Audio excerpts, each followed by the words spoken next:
Sup everybody, this is Karak from ACG, and today I'm rough, ready, and sweaty as I bring you the review for Gears of War Ultimate Edition, the game with the heavy metal name. You rejoin Marcus Phoenix, rising from the past like his namesake, to bring back the band, including Dom, Cole, and Baird, as you take out the evil alien, but not aliens, the Locusts, that are pissed because humans have started mining the planet's glow-in-the-dark love juice emulsion. And yep, that's about it. It's a third-person shooter where people rivet bolt chainsaws to their guns. So subtle, this isn't. Let's see if Gears of War Ultimate Edition can live up to its name and its past. Hell, let's see if it can live up to both of its names. Does Gears accurately bring the first title into a new console era, soul patch and all, delivering classic gameplay and an ultimate experience? Or does it greet gamers with a game that reminds us that some things are best left in the past, like this game and believing most E3 video game trailers? Buy, wait for a sale, rent, or never touch it again is how we're going to rate this one. So here we go, the Gears of War Ultimate Review. Invisible robots, slow motion stabbings, Husqvarna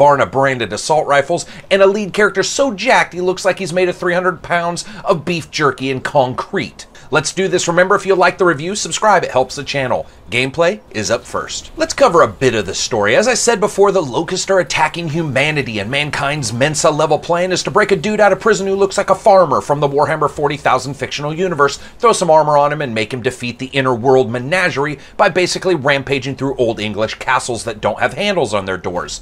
I don't know who made their military plan, but I'm pretty sure his initials are Michael and Bay. I always thought the reason you fought was to save your land, not basically roll through it like an explosive Johnny Appleseed, just tra-la-la planting grenades everywhere the entire way. That being said, it does set the stage for some of the most intense firefights you may experience in this genre as a whole. You know, story aside, as a third-person shooter, Gears Ultimate does a great job bringing the gritty, almost metal-tasting world of that fiction into your home. Everything from the locations, the movement of the characters, and even their attack animations have a weight to them that was rarer in the past than they are today, but still translates really well. The game is doled out in a series of chapters, and this edition has a couple extra of them that weren't in the original 360 version, where Marcus and his team chainsaw, eviscerate, explode, shoot, stab, hammer, and crush all their enemies before them. The level design is and always will be a give and take of somewhat open spaces combined with the cramped confines of depleted homesteads to test any game player's strategic skill set as they progress, and change up like enemies that smash through walls and others that need to be led or tricked into specific actions or locations break up the monotony that many shooters fall accustomed to.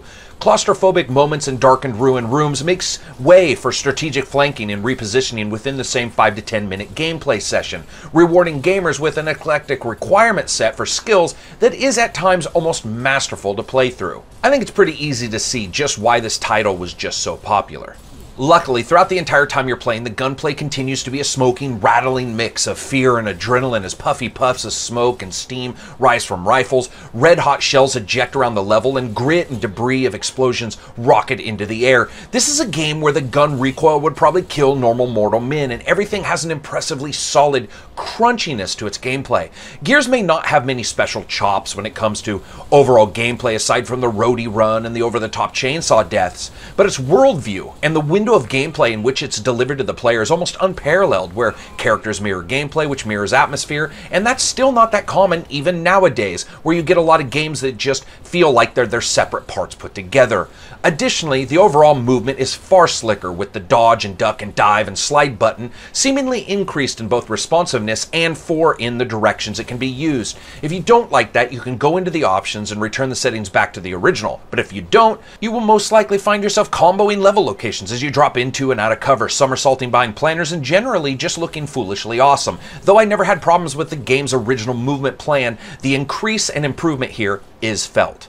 Now, all that being said, the campaign setting does not come away unscathed by this fiery rebirth. One thing about remasters like this is that they can bring in the high texture resolutions, they can pipe in high definition audio, they can remaster characters to look like every pockmark on their face could hold an entire canned chicken, but rarely does anyone touch the AI.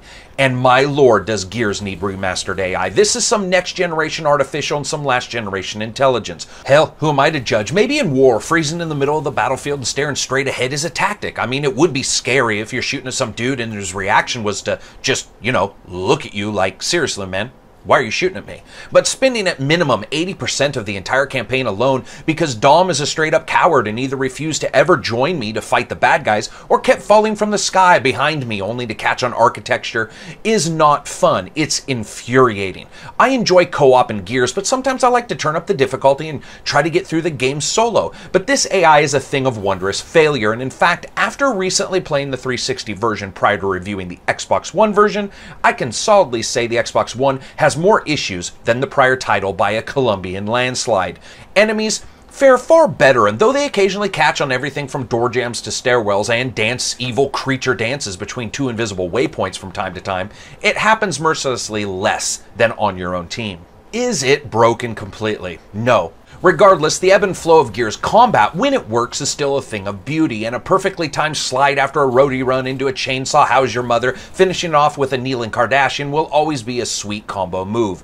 I know the term is beautiful destruction, but elegant brutality also explains it. The pop and stop gameplay will always be the title's bread and butter, and the game's flanking enemies, twisting pathways, multiple entry points, and consistent desire to see you well and truly dead make it incredibly fun when it is running on all cylinders. Here too is also active reload, which will continue to be awesome for me, personally adding a small layer and reward to what's effectively the most mundane thing you do besides having a pulse. I love it, regardless of the fact that it's probably a little stupid. Now all that's continued in multiplayer, which is a staged affair with a good deal added to this version that wasn't in the original, including extra maps, game types, and so on. Multiplayer is on dedicated servers as well, which of course brings with it the many positives that player-hosted servers just can't offer. Now, as always with a game like this, we only got a small amount of time with the multiplayer, but you can see the impressions of all the press that touched upon this title as pretty positive. But as with all games, if you're jumping into it with multiplayer in mind, you best wait a bit just to see if it all fleshes out when a couple 100,000 gamers are all slamming on the back door of a server farm somewhere. Currently, it's slick, has tons of options, runs at 60 frames per second versus 30 in the campaign, and seems to be offering the goods. This is all rounded off with split screen and LAN multiplayer options as well. It really does seem to be a very solid multiplayer offering.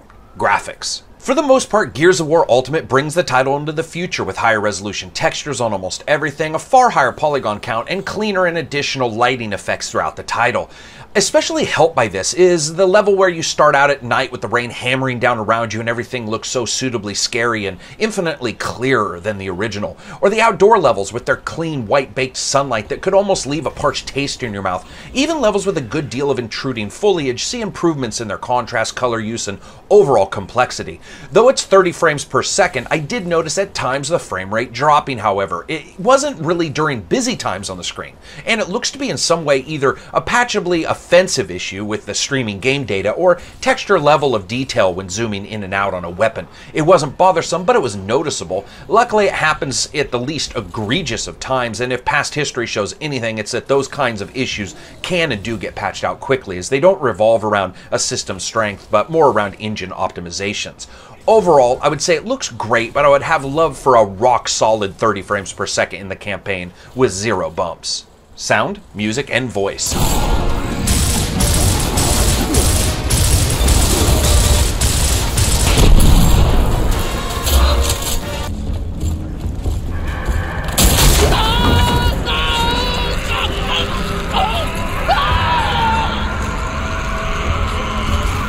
Shit, he's gone. Careful.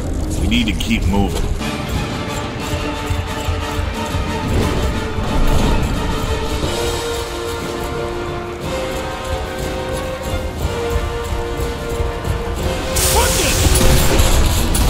Sounds up first, and the remastered to 7.1 audio has helped the separation out tremendously, and though the Gears games were known for their gameplay attitude and themes and less about their sound, I've always felt the titles were a hidden diamond in the rough, and here sounds informative at all times to the player, lending a third hand in a game that can get downright difficult at times, but clearly delineating locations of enemies and mixing across the board. It really sounds great. I love the new sound effects.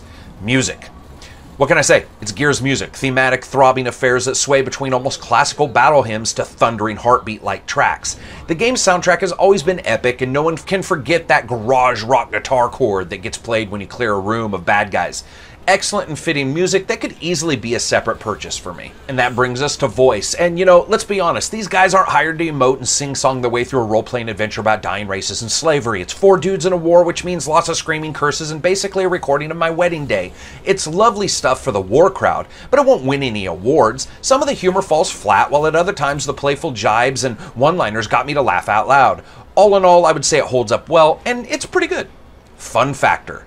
Listen, it's really about 3 things here, and it could be a combination of them for different consumers. The single player is still excellently paced, an over-the-top romp of grizzly war veterans that's just got done bathing in growth hormone and PCP. If the AI was better, I would have been far happier here, however, and I would say it stands up well to the prior version in co-op, but in single player, the changes to the AI engine or bugs present just hurt the campaign to a very high degree. A disgustingly high degree, in fact. Now, if you're here for the multiplayer, you probably already know what that entails, and for all intents and purposes, it's better than Gears of War on the 360 in all ways. Both initial offerings with 19 maps, almost 20 characters, dedicated servers, and a massive array of new options, including some from the later Gears of War titles. Initial games were fast and connectivity was good, but it was pre-release. Lastly, you may think of getting this game and playing it a bit, which will then unlock Gears 2, 3, and Judgment for free, which is a valid point for some gamers who've long sold these titles and have a mixture of desires and playstyles across the different titles. So it's really going to depend on what you're trying to get into this for. I rate games on a buy, wait for sale, rent, or never touch it again rating scale. This game, to me, is a buy. It's barely a buy if you want to play it alone and have no interest in multiplayer of any kind, or of the other titles. It's a solid buy if you have a mixture of gameplay experiences that you want to see, and you see yourself spending time with the sequels, because if anything this year, Microsoft has shown it's the king of package deals, even if they don't always arrive in good order. Hi, Master Chief Edition. So that's it for me. If you liked the video, hit like. If you dislike, hit dislike. And if you see me online, hopefully one of my characters won't just be standing there, staring straight ahead, wondering why you aren't shooting him in the face. Peace out.